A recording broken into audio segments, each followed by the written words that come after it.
Hello, my wonderful viewers, and welcome to another episode of Betty Adams Interviews. Today, I am interviewing. Introduce My name is yourself. Matthew. Matthew. I am currently a driving instructor or driving teacher on the island of Montreal, and I used to be a trucker for a good 7 to 10 years, about doing small little things here and there. On that topic, um, Yeah. say you've got a big, just straight up cargo container which came straight off the boat. You're pulling that on its trailer. Mhm. What would you say was the difference in feel between hauling it empty and hauling it loaded with a considerable mass? Uh, that would then depend on the weather, because Well, I I mean, can make the uh, argument. say, let's do this scientifically. 25 degrees centigrade, one atmosphere, just perfect day.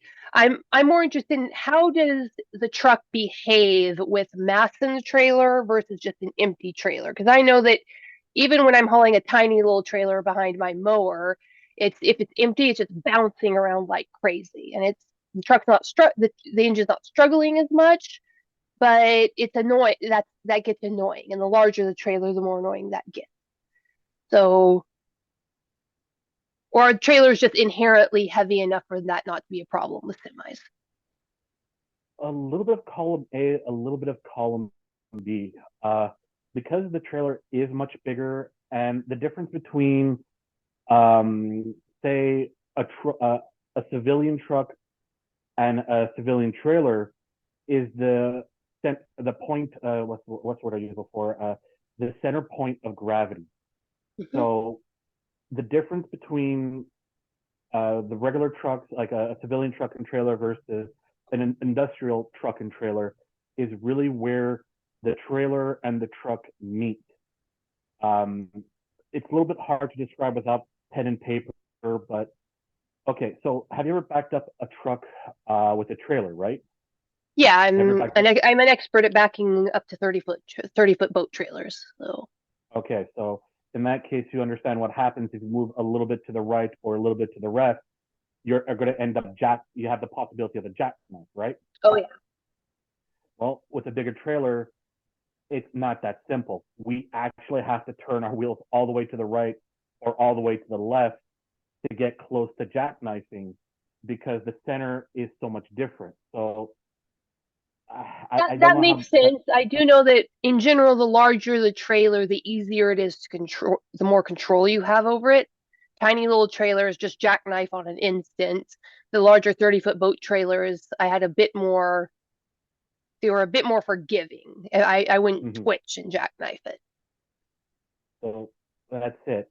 Um, so it's hard to say, because a lot of where we would feel the trailer bounce around and be disruptive, it's at the end. So we as a trucker don't really feel it as we're driving, but it's still something that we have to be careful about, because at one point, if we do see our truck in the back starting to bounce like crazy, then yeah, we're going to need to slow down and try to figure out what's wrong, what's causing the bouncing. Is there a tire that's locked? Is it possible that there's a lot of gravel, a lot of bumpy roads, potholes, and then we have to drive according uh, said what's the word? I'm sorry. To said road conditions. So that's on an ideal day.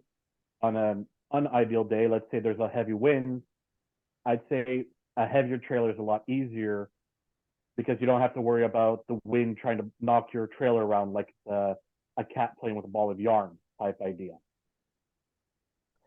Another thing too that uh, helps out a lot when it's an emptier trailer versus a heavier trailer, it's the stopping distance. The more weight you have, the greater distance you need to stop. Um, so if ever you are like whenever you are driving, please, folks, or whoever's listening, do not try and cut in front of a truck right off the bat. If there's an emergency stop that they need to do, uh, there's a reason why there's a big distance between the car in front of the truck. It's really in case they got to stop. We stop on a dime compared to a truck. It's it's incredible. Please, folks, be careful when you're lane changing. Try to make sure the trucker sees you, and try to make sure that the trucker does not like they have room to stop in case of an emergency. Don't do not cut them off. That is the most dangerous thing anyone can do. Sorry about that. Hey, that's just an echo of my learning to drive when I was 16. You live in logging country, you get the lecture. A truck full of logs is not stopping. Exactly. And you I get mean, I it don't know if you've over seen. and over and over again. And you hear the horror stories. When I was 16, I saw a truck full of logs and a car full of kids. I'm sure you've heard it. So let Oh, me throw something at you. Communications in the truck. so Traditionally, it was CB radios, but now everybody's got a phone. In this day and age, what's happening to the CB radio? Is it getting phased out? Is it up? Is the technology updating and adapting? What's going on there? so I think it depends on the trucker, but I don't think CB radio is going anywhere soon. Because when we're dealing with long haul, we don't know where we're going. We might end up in an area where there's absolutely no cell phone reception, and the only thing that would work is a CBD radio. Uh, so there is that, and I'm not too sure on the wording of the law when it comes to distracted driving. I know here in Canada, distracted driving is depending on which province you go to, which is the equivalent state. Uh, some some provinces like Ontario say the minute you let go of the wheel with one hand, this is considered distracted driving. In Quebec, not as much. You could drive with one hand, but they do highly recommend always driving with two. For here in Quebec, it's considered distracted driving if you're driving with your cell phone in your hand. Doesn't matter if you're talking to someone, if you're texting, if a cop sees you with your cell phone in the hand, you're being pulled over for distracted driving. As for a CBD radio, it depends. It would really depend on the province or state that you're going in, because all that is also an easier way to help communicate with other truck drivers. Because one thing that is true about the truck driving the world, it's a very lonely job. Even if you're as a team, one person is sleeping 8 hours a day while the other person is driving. So it could be a very lonely job, and these radios are there to help bring truckers together. Cell phones could work, but they drain the battery, and if you're driving 12 hours straight, you're not going to be able to charge the battery. Whereas I think the CBD radio, you plug it in somewhere and you're good to go. Semi trucks don't have cell phone chargers? They do, but it's a lot more wires. Like I said, it depends on the trucker. It depends on the vehicle. But yes, I know I plugged in a USB cord myself a couple of times to charge my phone to make sure I don't lose any power. But I was also not very talkative. I just really use my cell phone for the GPS, and there's also that too, which might help with the radio a little bit more. Cell phones might be used for GPS and navigation than the call. So, like I said, I Okay. think it really depends more on the trucker whether they prefer the cell phone or the radio. Okay. All right. Do truckers still have call signs? That one I'm not sure about. Unfortunately, I was not. I did a lot of local delivery, so I never really got to experience the long haul world. So these call signs I am not familiar with, so I can't say yes or no if we still use them. Okay. So this is a technical question, so feel free to go into as much detail as you want. Do you ever cross the Canada US border? Uh, I never did, and but I did work with a transport company as as someone who handled inbound shipment into the state, or in my case, outbound shipment into the state. And I have to say, as a trucker, I am very happy I didn't have to deal with that. It's a nightmare to go in and outside of the USA and Canada for truckers. That much. That's what I've heard from other truckers as well. Okay, interesting. Do you know any specific details, like what kind of paperwork, what kind of inspection they? So, what's like the average inspection on a truck crossing the border? Well, the good news is it's all paperwork. If your paperwork is in order, truckers should go through the border without too many issues. Now, the question about the paperwork is you have rules to the rules, exceptions to the exceptions. But majority of the time, it's you need an invoice, certificate of origins, and the North American, the NAFTA, North American Trade Free Trade Agreement, which I think may have changed within the last few years. It's been a while. Then you would have to put this information, send it to what we call a broker. To give you some names like UPS, FedEx, Livingston, Affiliated. Those are all brokers which go over the paperwork, make sure that this company is who they say they are, where they're delivering is where they say they're delivering to. They check the price, they check all the description on the invoice to make sure it is what it is. If it's household items, you don't have to worry too much, unless it's something a bit like knives, which will fall under a certain category. And that's not dealing with hazardous materials. That's a whole different other bag of mix. That's a whole different bag of M&Ms if you want to go that way. And then you have to worry about whether or not it's approved by the time you get to the border. And this is where it's a nightmare for us truckers. Our companies are so competitive that to them, oh, we put the paperwork in, it's going to take about 2 or 3 hours to clear. Start driving. Go. It'll clear by the time you get to the border. Yeah. Of course it will. Yeah. I was one of the few people that actually did not do that. I never liked that. To me, that always put me on edge in on the wrong way. So, but that was me. But I never wanted to do that to my truckers, and I made sure everything was clear before I even loaded it onto the truck. Yeah, the people in New York did not like me for it, but too effing bad. That's all I have to say. You just got to be good enough at the job that they're not going to kick you out for it. So, Exactly. okay, so a trucker gets sent down to the border. His paperwork hasn't cleared yet. Bureaucracy happens. What does he do? I'm kind of interested in the specific details.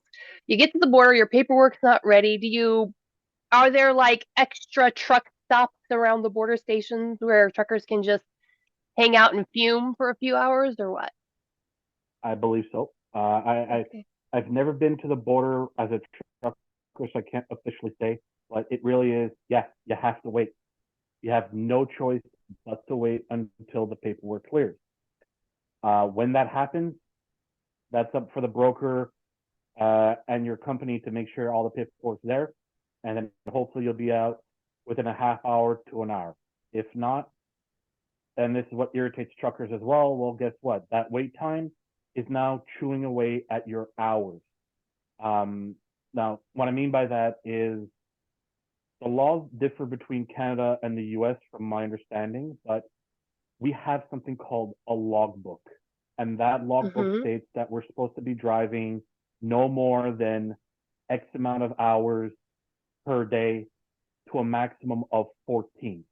I think in the States is you are allowed to drive for about 10 hours straight, and you have about 2 hours, you have 4 hours of on duty, off duty. So that's when you're not driving, but you're making deliveries or you're doing something else. So you have that in the States. Where here in Canada, it's different. It's you could drive 13 hours straight and only 1 hour for deliveries, for local deliveries, etc. Or if you're doing long haul, it's a half hour for your pre-trip, 13-hour drive, and then a half hour for your post-trip, Okay. post-inspection. Inspection. Okay. So, Two minor technical questions. yeah. So, say you're in line somewhere, maybe at the border, maybe you're just at a traffic stop. There's a flagger ahead. With the semi engine, how long do you need to be sitting there before it becomes reasonable to turn off your engine? Or how long do you let the engine idle if you're not moving? Uh, Say you're going to be stopped for 45 minutes. Do you leave the engine running or do you turn it off? so that's the funny thing now. Nowadays, a lot of companies have demanded that the new trucks be built with uh, cutoffs, like stallers. Oh, I hate Unless those. you're, Nobody told me I was driving a little pickup. Nobody told me it had it, and the engine died at a stoplight, and I nearly had a heart attack. uh, uh, for your, that was your truck, right? Where I know Just what that is. That's like a staller that it turns off and on as you're driving to try and reduce the fuel consumption. it only did it when you were stopped for a certain number of seconds, and Yeah, I got used to it, but I had no idea what it was the first time it happened, and I'm like, oh no, my work rig, I've broken it. yeah. Is Oh, that the same thing? Is that the same thing as you were talking about? a little bit, but once it turns off for good. You have to turn your engine back on. But unlike the ones that stop at a red light for a couple of seconds, you need to be idling for about 30 seconds to a minute before the engine will cut off completely. Um, During the summer or during the warmer or in the warmer climate, I don't entirely disagree with that because it's like, okay, there's really no reason to have your vehicle on if you're driving for the AC or if you're trying to keep it on for the AC, roll down your window. But that again depends on the opinion of the But trucker if they're like Canada really at pro 30 environment. below, Sorry. but Canada but Canada in the winter, that's a Yeah, it's like you said, like 30 below, and that's in Celsius. Uh, and it gets cold. And if you don't have if you're in a day cab, that's the worst thing to do because you don't have a plug in the back which you can plug a heater in, turn it on, and make sure your cabin's nice and warm. In a day cab, you got to keep the engine running. There's two ways of doing that to try and bypass that automatic cutoff. You put the vehicle in cruise control while you're in neutral. That way, the engine revs up to a point where it won't turn off, or you keep it in drive and you keep your foot on the brake, or you keep the air brakes on at all times. That way, the cutoff engine doesn't cut off. So it's a little bit okay. of adapting, but for that, it's more of a hindrance than it is really anything bad. Okay, well, thank you very much, Matthew. This has been really, really great.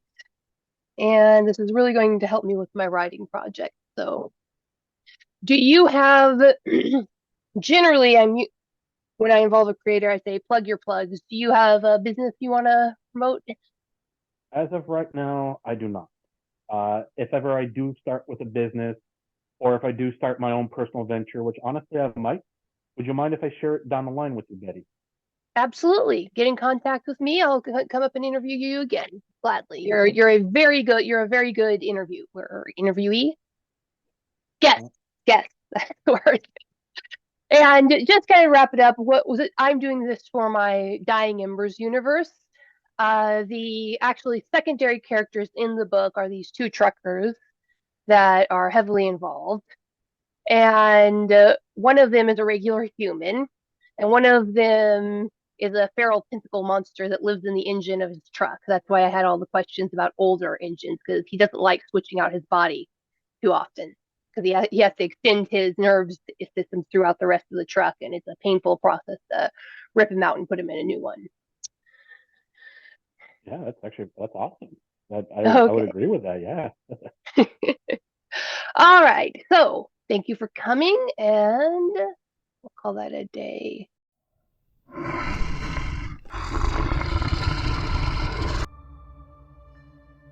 Drake McCarty's leg was shattered, deep in the wilderness.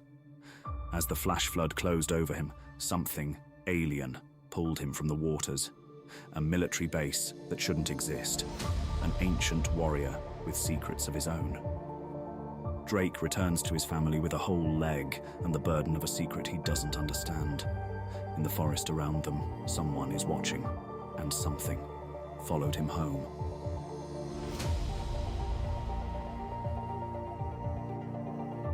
Flying Sparks. 90,000 words of science fantasy adventure. The first novel in the Dying Embers universe is now available on Amazon, Barnes & Noble, Kobo by Rakuten, Google Play Books, and from the author as a signed copy. Get your copy now and step into a world where dragons walk the forest, aliens lurk on the mountain, and things go boomp in the night.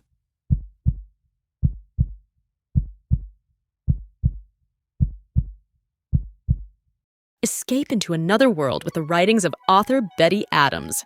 Two worlds, one of utter absurdity, one of dramatic tension, both alike in aliens absolutely astounded by human behavior. Humans are weird, short, absurd science fiction stories. Flying sparks, dragons, aliens, and things that go boomp in the night. Books available on Amazon, Barnes & Noble, Kobo by Rakuten, Google Play Books, and at authorBettyAdams.com for a signed copy.